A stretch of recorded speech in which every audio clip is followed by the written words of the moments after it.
नमस्कार, मैं हूं आपके साथ अनुष्का और आप देख रहे हैं न्यूज समाचार जनता की आवाज। आइए रुख करते हैं आज की खास खबरों की ओर।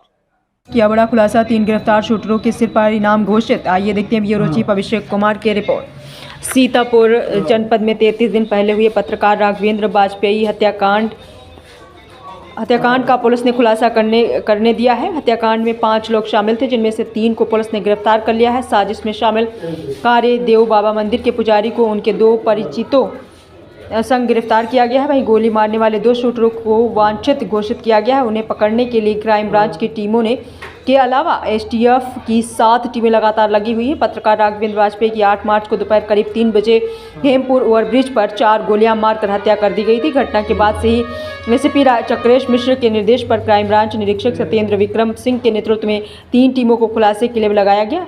एसएसपी डॉक्टर प्रवीण रंजन सिंह के नेतृत्व में कुल 12 टीमों ने अपनी जाँच कर रही थी। 33 दिनों में 4000 से अधिक नंबरों को बीटीएस की मदद से रडार पर लिया गया। वहीं 100 से अधिक संदिग्धों से पूछताछ की गई। पुलिस ने धान खरीद और अवैध संबंध सहित बाबा के एंगल पर जांच की गई।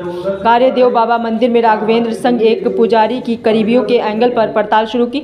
सीसीटीवी कैमरे में 2 लोग कार्यदेव बाबा मंदिर राघवेंद्र के घर के आसपास और मोहाली कस्बे में संदिग्ध रूप से घूमते नजर आए। इन पर शक पुख्ता होते ही गहनता से जाँच की गई। पुलिस ने शूटरों के स्केच भी बनवाए। पूछताछ में देव बाबा मंदिर के पुजारी शिवानंद बाबा उर्फ विकास राठौर और उनके करीबी निर्मल सिंह और असलम गाजी को गिरफ्तार किया गया। पूछताछ में सामने आया कि राघवेंद्र के हाथ शिवानंद बाबा के कुछ ऐसे राज लग गए थे जिससे उनकी काफ़ी बदनामी होती थी। इसका जिक्र शिवानंद ने अपने करीबी निर्मल सिंह से किया। निर्मल सिंह ने असलम गाजी की मदद से 2 शूटरों को राघवेंद्र की सुपारी दी। इसके बाद रेकी कर शूटरों ने राघवेंद्र की हत्या कर दी। पत्रकार राघवेंद्र वाजपेयी मोहाली कस्बे में अपने परिवार के साथ निवास करते थे। इनके पिता एक स्थानीय मंदिर में पुजारी का काम करते थे। घटना के बाद पुलिस ने राघवेंद्र के विभिन्न विवादों में जांच पड़ताल की। विवादों में से धान खरीद के संबंध में अखबार में खबर प्रकाशित करना, जिसके कारण सरकारी कर्मचारियों की जाँच व विभागीय कार्रवाई होना, साथ ही विभिन्न अवैध संबंधों का होना प्रमुख था। इसके अलावा करीब 15 अन्य छोटे विवाद भी पुलिस की जानकारी में आए। सभी बिंदुओं पर सर्विलांस के माध्यम से और लगभग 100 व्यक्तियों को बुलाकर पूछताछ के माध्यम से जांच पड़ताल की गई। कोई तथ्य घटना के संबंध में प्रकाश में नहीं आया। राघवेंद्र वाजपेयी का मोहाली क्षेत्र में स्थित कार्यदेव मंदिर पर लगातार आना जाना था। पिछले 5 से 6 महीने से मृतक का मंदिर पर आना जाना काफी बढ़ गया था। साथ ही बता दें, मंदिर के मुख्य पुजारी रमाकांत मिश्रा निवासी कारी पाकर थाना मोहाली जनपद सीतापुर है। मंदिर में एक अन्य व्यक्ति जिसका नाम विकास राठौर है, जो नाम बदलकर विकास मिश्रा और शिवानंद के नाम से मंदिर पर पिछले 5 वर्ष से रहता है। ये मुख्य पुजारी की पूजा में मदद करता है। ये ज्योतिष तंत्र धार्मिक क्रियाकलापों को भी करता है। राघवेंद्र द्वारा मंदिर पर जाने के क्रम में उपरोक्त विकास राठौर से दोस्ती हो गई। विकास राठौर मंदिर में व्यवस्था में मदद करने वाले एक नाबालिग बच्चे के साथ में पिछले कुछ महीनों से दुष्कर्म किया जा रहा था। विकास राठौर की अनेक व्यक्तियों से भी समलैंगिक संबंध थे। आइए देखते हैं आगे की report bureau chief Abhishek Kumar के साथ। थाना मोहाली क्षेत्र में एक पत्रकार जिनका नाम राघवेंद्र वाजपेयी है, इनका एक हत्या का मामला 8 मार्च को हुआ था, जिसमें उचित धाराओं में अभियोग पंजीकृत किया गया था। हत्या के खुलासे के लिए कुल 12 टीमें लगाई गई थी, जिनके द्वारा अलग अलग विभिन्न एंगलों पर जांच करते हुए आज 3 अभियुक्तों को गिरफ्तार किया गया है, जिनके नाम विकास राठौर उर्फ शिवानंद, निर्मल सिंह व असलम गाजी हैं। इन तीनों को गिरफ्तार करके माननीय न्यायालय भेजा जा रहा है। पुलिस के द्वारा इसमें विस्तृत जांच की गई। जो मृतक हैं उनके जहां जहां पर भी किसी भी प्रकार के विवाद सामने आए, उन सभी एंगल्स पर जांच की गई। पुलिस के द्वारा घटनास्थल का सीन रिक्रिएशन कराया गया। सभी प्रकार के जो सीसीटीवी कैमरे हमारे पास मृतक के आवास से लेकर और घटनास्थल और उसके पश्चात जो आने जाने वाली रोड है, उन पर जो सीसीटीवी मिले उनको हम लोगों ने कलेक्ट किया, उनका एनालिसिस किया गया, जिसके आधार पर हम लोगों ने सर्विलांस, बीटीएस और सीडीआर के माध्यम से आज इन 3 अभियुक्तों को गिरफ्तार किया है। इसमें कुछ अन्य अभियुक्तों की गिरफ्तारी अभी शेष है, जिनकी गिरफ्तारी का प्रयास किया जा रहा है। पुलिस के द्वारा जब इसमें जांच की गई तो यह पाया गया कि मोहाली क्षेत्र में एक कार्यदेव मंदिर नाम से स्थान है, जहां पर मुख्य पुजारी रमाकांत मिश्रा हैं। उनके सहयोग के लिए एक व्यक्ति जिसका नाम विकास राठौर है, थाना रामकोट सीतापुर का ओरिजिनल रहने वाला है, ये नाम बदलकर विकास मिश्रा उर्फ शिवानंद के नाम से मंदिर पर रहता था।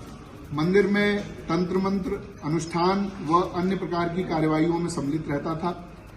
इसके लगातार मंदिर पर रहने से कई व्यक्ति इसके झांसे में आते थे और इसके द्वारा की जाने वाली धार्मिक कृत्यों में अपना सहयोग देते थे। पुलिस के द्वारा जब इससे पूछताछ की गई और इसके विभिन्न माध्यम से ये जानकारी मिली तो ये पता चला कि राघवेंद्र का पिछले 4-5 महीने से मंदिर पर लगातार जाना आना था और इस विकास राठौर के साथ में उनकी मित्रता हो गई थी। सुबह शाम अन्य गवाही टाइम पर राघवेंद्र मंदिर पर जाते थे, वहां पर इनकी मुलाकात रहती थी। एक दिन फरवरी के पहले सप्ताह में, जिसकी डेट अभी क्लियर नहीं है, उस दिन राघवेंद्र ने, जो विकास राठौर नामक व्यक्ति है, इसको एक नाबालिग किशोर के साथ में अवैध संबंध, उसके साथ दुष्कर्म करते हुए देख लिया। ऐसा इस विकास राठौर के द्वारा अपने बयान में बताया गया है। विकास राठौर ने यह भी बताया कि जब इसके दुष्कर्म को उन्होंने देख लिया और उसके बाद में उसको उजागर करने की बात की, चूंकि ये मंदिर जैसे बहुत ही महत्वपूर्ण स्थान पर रहता था तो ये अधार्मिक कृत्य कर रहा था, तो इसकी बात उजागर करने के लिए जब बात हुई तो इसको संशय हो गया। इसको लगा कि अगर ये ऐसा होता है तो मेरी पूरी जो बनी बनाई प्रतिष्ठा है, जो मेरी बनी बनाई आर्थिक स्थिति है, वो खत्म हो जाएगी। क्योंकि मंदिर एक बड़ा मंदिर है, वहां पर इसको काफी आमदनी रहती थी और ये अलग अलग तरह के कार्यों के लिए अन्य अन्य जनपदों में भी जाता था। उसके बाद इसके द्वारा राघवेंद्र की मर्डर का प्लान बनाया गया। 2 अन्य अभियुक्त जो हमने गिरफ्तार किए हैं, निर्मल सिंह और असलम गाजी, ये आपराधिक प्रवृत्ति के व्यक्ति हैं, इनका आपराधिक इतिहास है। इन दोनों लोगों से इसके द्वारा संपर्क किया गया। संपर्क करके इनसे बात की गई, 4 लाख रुपए इनको दिए गए, जिस 4 लाख के माध्यम से ये दोनों अभियुक्त हैं, इन्होंने 2 अन्य व्यक्तियों से संपर्क किया जो प्रोफेशनल शूटर हैं और प्रोफेशनल क्रिमिनल हैं, कई बार जेल जा चुके हैं। ऐसे व्यक्तियों से संपर्क किया गया और उनके माध्यम से ये घटना कराई गई। जो असलम गाजी और निर्मल सिंह हैं, इनकी लोकेशन, इनकी अन्य जो क्रियाकलाप हैं, उसके माध्यम से ये बात होनी प्रकाश में आई है, उसको कंफर्म किया गया है। जो विकास राठौर है वो 6, 7, 8 तारीख को उसका मृतक से मिलना पाया गया है। 8 तारीख को इसने बीमार होने के बहाने से मृतक को अपने पास बुलाया था। उसके पश्चात उसी दिन दोपहर में मृतक का मर्डर होता है। उसके बाद में, तुरंत बाद में, ये अपने एक अन्य परिचित व्यक्ति के साथ में पार्टी करने के नाम पर एक होटल में जाता है, वहां पर रात रहता है और उसके साथ समलैंगिक संबंध बनाता है। इसके अन्य इसी प्रकार के क्रियाकल्प हम लोगों की जानकारी में आए हैं। उनमें भी जो वैधानिक कार्रवाई है वो अलग, इस मामले से अलग उसमें की जाएगी। पुलिस के द्वारा इसके सभी बयानों को कंफर्म किया गया है, इनके जो बातचीत है उससे कंफर्म किया गया है, जो सीडीआर और कॉल रिकॉर्ड्स हम लोगों को मिले हैं उससे भी ये घटना कंफर्म की गई है। दो अभियुक्त जिनको सीसीटीवी के द्वारा पहचान किया गया कि ये घटना में शूटर रहे हैं, उन दोनों की पूरी तरह से पहचान कर ली गई है। उनके भी कुछ साथी हम लोगों के पास पूछताछ के लिए बुलाए गए हैं और जल्द ही उनकी भी गिरफ्तारी की जाएगी। ये जो अभियुक्त हैं, इनके पास से, असलम और निर्मल के पास से कुल 32,000 रुपए, जो 1 लाख रुपए इनके हिस्से में आए थे, उसमें से मिले हैं। इनके मोबाइल फोन, इनकी बाइक बरामद की गई हैं। इसके साथ में जो अभियुक्त विकास राठौर है, इसके पास में से 2 फोन, पीली धातु की चैन, 4 अंगूठी, सिल्वर की धातु के लोटा और अन्य इत्यादि सामग्री बरामद की गई है। इसके पास में विभिन्न अलग अलग तरह के क्वाइंस भी हैं, जो इसमें लोगों को धोखाधड़ी करके उनके साथ में क्वाइन को अलग अलग तरह से बेचता था। तो अनेक प्रकार के कृत्यों में ये व्यक्ति शामिल था और भेष बदलकर एक पुजारी के रूप में मंदिर में रह रहा था और वहां पर इस तरह के दुष्कृत्य कर रहा था। उसके उजागर होने के जो उसको भय था, उसी के कारण उसने ये पूरा प्लान करके और इनकी पत्रकार की हत्या कराई। पुलिस के द्वारा आज इन तीनों को गिरफ्तार करके जेल भेजा जा रहा है। विधिक कार्रवाई इसमें प्रचलित है। शूटर्स का कब तक होता है? देखिए, जो शूटर्स हैं उनको हम लोगों ने आइडेंटिफाई पूरी तरह से कर लिया है। उनकी दबिश देकर उनको गिरफ्तारी करने का प्रयास किया जा रहा है और जल्दी उनकी गिरफ्तारी की जाएगी। शूटर्स को कितना